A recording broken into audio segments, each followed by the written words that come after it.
No Chaser, and I'm here. I have a beard. Get used to it. And I know I haven't posted for, it's almost been 50 days. A lot has occurred between then. But I just want to get into the topic right now. Maybe soon here I'll discuss the events. But, anyways, what I wanted to cover is, it's a correct notion that addiction and alcoholism is a matter of life and death. What I want to talk about today is why that's a good thing in a strange way. So, every once in a while, when I was bored and let my mind run too much, I would think of this thought experiment where if there was a pill that I could take and I ingest it, and if I were to get drunk, it would kill me, I think I would take it. Now, this is totally hypothetical. We're not talking about if I accidentally eat beer battered chicken or fish or something, I die. I mean, just in this hypothetical sense, if I chose to relapse, it would kill me for sure. No ifs, ands, or buts. Just completely Deadsville. Not going to survive this. And the reason I would go with that is because, as harrowing as addiction can be, and of the times where so many people have almost died, whether it was through overdoses or alcohol poisoning or a car accident or just falling down drunk or, just the myriad ways you can almost die from this. And as it progresses, it gets more and more deadly. One of the things I believe about myself is that I don't think I die a slow death from alcoholism. I think it would be a quick one because it would be suicide. I've struggled with depression, and I've had suicidal ideations before when I've been sober, but I've never had a plan, and I don't think I would ever kill myself sober. Now, I don't know. Things can always get worse or better, but I know that if I would put all the money I had, all the $14 that I have, on the fact that if I were to kill myself, I know I'd be drunk. And so, in talking about this, I've known too many people that have died from addiction. I've known too many people who have lost people in their lives, important people's mothers, fathers, siblings, wives, husbands, any other significant other, sons, daughters. It's horrific. But the thing is that even with that idea, even if the last time that you had relapsed or last time you used or drank, you barely made it out, you just barely made it out alive, everything's telling you, if you do this again, I've encountered so many people where the doctor told them, hey, I'm not being a drama queen here. You legitimately, if you start drinking again for at least, if you start drinking again and you drink for a month, you're going to die.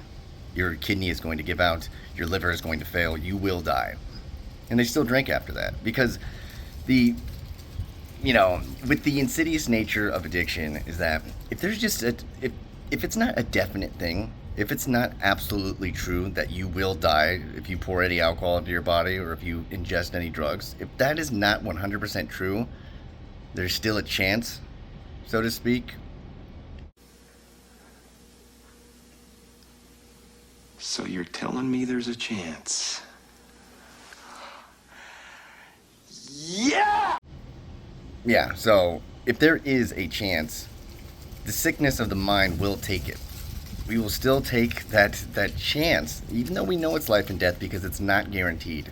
The way I think about this in any sort of analogy is that, I don't know if you know about octopuses, weird segue, but stay with me.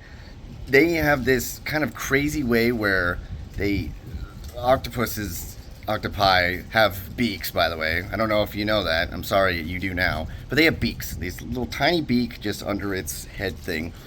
But the way their skin is, the way their muscles or organs or whatever is, it's just so pliable and flexible that they can get through a keyhole with all their legs, slowly slithering in just one at a time, the rest of their body, whatever.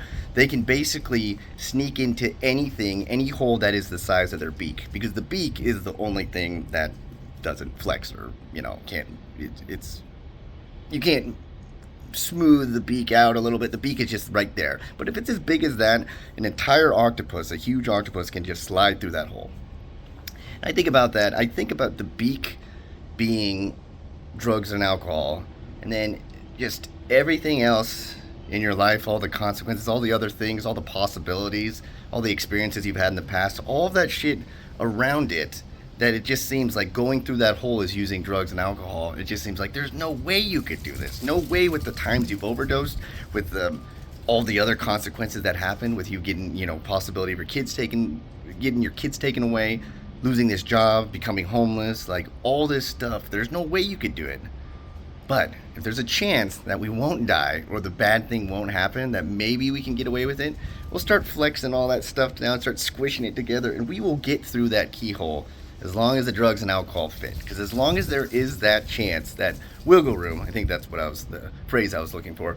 There is that wiggle room, I'll say for me, I will try it. Because there's still a chance, and the brain so desperately is so tunnel visioned and instant gratification-ified and just so wants to drink or to use that we'll find that way. And so that's why I say, if they had that magical pill, that hypothetical pill, I would take it if it just gave me the guarantee that's like, it is totally not an option. Because, many people go, I've heard before where they've said, I can't drink because I'm on probation, or I can't use because, I'll get in trouble, or I have to drug test. And alcoholics and addicts will say that. And they go, I can't drink. I'm on probation, I can't drink. And it's like, yeah, you can. You have money in your pocket, and there's a gas station 2 blocks away. You can walk in there and buy alcohol and drink it. I could even say when I had I don't know if you did a video about this story, but when I had an alcohol monitoring bracelet on, I had 1 drop of alcohol in me, and I was going right to jail. It might as well just had a trap door you just pulled right when I drank, and I just flopped right into jail. I was like, I can't drink because I have this on. Turns out I can drink. All I needed was a steak knife to cut it off and then drink it. Actually, you know what? I didn't need to cut it off technically. I could just, it's not like it was covering my mouth. I could just go in and I could still drink. Because there's technically not anything stopping me. I mean, yeah, you would think there's legal consequences and there's bad things, but that's not enough sometimes.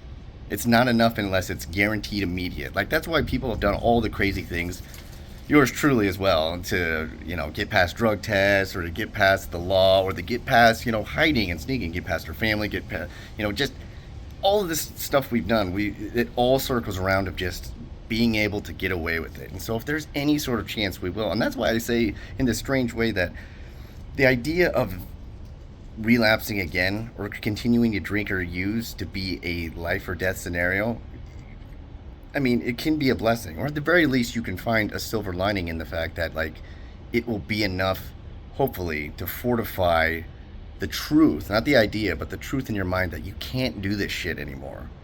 And with the last relapse I had, it got incredibly dire and incredibly bleak. And I was like, this is, as many times as I said it in my life, I was like, this has to be it, and this is done. I still found a way to do it eventually, because, time heals all, and and especially if your mind wants to drink, time really heals all. Like, you could just have the most catastrophic rock bottom plunge ever. The pains, the going through DTs and the shakes and puking and just not being able to eat for a week, getting the spins when you're sober, just the anxiety, just all that type of stuff. And you'll say to yourself, you'll just be curled up on the bathroom floor and be like, I can't ever do this again. This is painful. I'm never going to forget this. And 2 weeks later, you're like, it wasn't that bad. Or somehow I'll drink in a way to where I won't go through it again, even though it's not true. But I find a way. I find a way to do it. It's like what, in Jurassic Park, life finds a way. Except instead of life, it's trying to chug cheap vodka. But life finds a way. So, I guess what this is trying to be on a more hopeful note.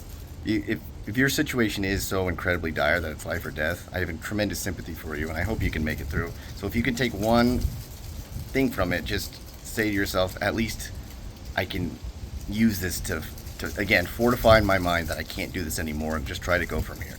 Maybe. I hope that works. I just hope anybody still suffering this can find help.